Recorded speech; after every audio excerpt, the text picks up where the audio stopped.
Next trick is called Breakaway. This is another important trick. It's kind of like Sleeper, where a lot of tricks are based off this trick that you're going to be doing. I'd say maybe at least 50% of the tricks that I'm going to be teaching you in the later segments involve a breakaway. So it's important that you get this straight, you get a strong throw to it. It's going to help you out a lot.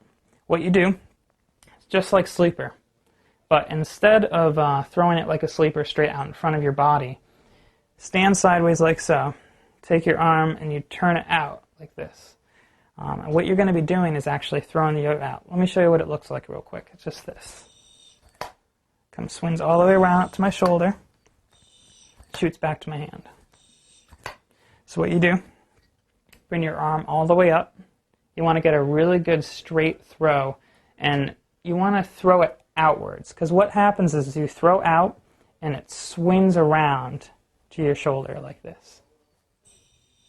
A lot of people, when they try throwing it, try and twist their hand around like that, and when you do that, not only do you not really give yourself enough time to catch it, but it usually comes out a little bit sideways, and your yo-yo will be spinning all over the place. It's not going to help you.